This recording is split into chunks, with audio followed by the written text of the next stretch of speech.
Social media पर इस वक्त यूपी मांगे चंद्रशेखर आजाद तेजी से ट्रेंड कर रहा है और ये तस्वीरें भी बता रही है जहां सोशल मीडिया पर लगातार ट्वीट किए गए। और इस वक्त यूपी में जय भीम के नारों के साथ चंद्रशेखर आजाद के समर्थन में भी नारे लग रहे हैं।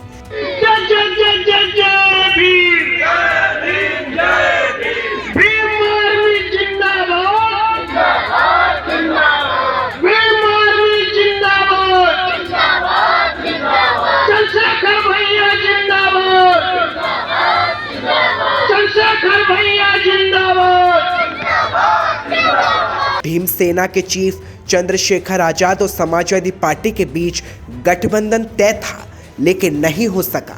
चंद्रशेखर आजाद ने सामने आकर इसका कारण भी बताया। बीजेपी ने जो 69,000 शिक्षक भर्ती घोटाले के इन सबको रोकने के लिए हमने एक कदम बढ़ाया, सकारात्मक रही सब चीजें, लेकिन अंत समय में मुझे लगा कि अखिलेश जी को दलितों की जरूरत नहीं है। वो इस गठबंधन में दलित नेताओं को, दलित लीडरशिप को नहीं चाहते। वो चाहते हैं कि उनको दलित वोट करें, लेकिन मेरा डर ये था कि अगर दलित उनको वोट कर देंगे तो कल जो उनके ऊपर एक आरोप पिछली सरकारों में भी रहा, क्योंकि मान्यवर काशीराम साहब को मैं नेता मानता हूँ, उन्होंने भरोसा करके नेताजी को मुख्यमंत्री बनाया, फिर क्या हुआ आपके सामने। इसी डर को समाज के अंदर डर था। सारे बुद्धिजीवियों ने, हमने खुद में भी चर्चा की, सब लोगों ने कहा कि आप खुल के बात कीजिए कि कल ऐसा तो नहीं कि सरकार जाने के बाद, सरकार बनने के बाद जो है हम अपने विषय पे बात ही ना कर पाए, दलितों के साथ फिर वो शोषण हो। ये बहुजन समाज के लोगों का उन्होंने अपमान किया है। बीजेपी को हराने के लिए भीम आर्मी चीफ चंद्रशेखर सपा के साथ गठबंधन करने वाले थे, लेकिन चंद्रशेखर ने कहा कि अखिलेश को दलित की जरूरत नहीं। आरोप लगे कि अखिलेश दलित लीडरशिप नहीं चाहते।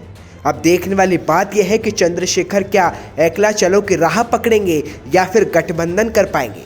वैसे देखा जाए तो यूपी के महाभारत में भीमसेना किसके साथ होगी या फिर अकेले ही चुनाव मैदान में होगी, यह भी साफ नहीं हो पाया है। यूपी में इस वक्त सियासत गर्म है, लेकिन यूपी के राजनीति में एक नाम पर सस्पेंस है, वो है सियासी रावण चंद्रशेखर।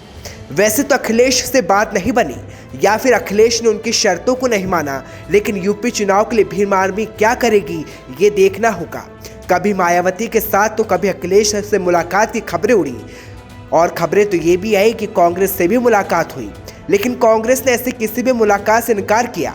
वैसे दलित वोटर्स माने जाने वाली भीमसेना मायावती को खटकती है, क्योंकि मायावती और चंद्रशेखर आजाद दोनों जाटव समाज से ताल्लुक करते हैं।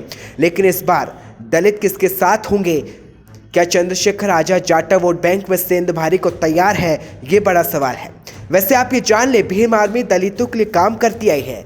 देश की बड़ी दलित आबादी भीमसेना के साथ होने का दावा खुद चंद्रशेखर करते हैं और पश्चिमी यूपी के दलित नेता चंद्रशेखर सियासी मापतोल में लगे हैं, लेकिन चंद्रशेखर किसके साथ होंगे ये अभी भी क्लियर नहीं हो पाया है। रावण के नाम से पहचाने जाने वाले चंद्रशेखर खुद को बड़ा दलित नेता मानते ही हैं और दलित वोट बैंक भी उनके साथ होने का दावा भी करते हैं। दरअसल यूपी में ओबीसी के बाद दलित वोटर्स की आबादी करीब 20% है, जिसमें 14% जाटव है, बाकी में 8 में अन्य दलित जाति आती है। ऐसे में जाटव समाज में पकड़ रखने वाले चंद्रशेखर बीजेपी को झटका देना चाहते हैं, लेकिन क्या चंद्रशेखर आजाद अकेले ही ये कर पाएंगे या फिर किसी दल का साथ लेंगे, ये देखने वाली बात होगी।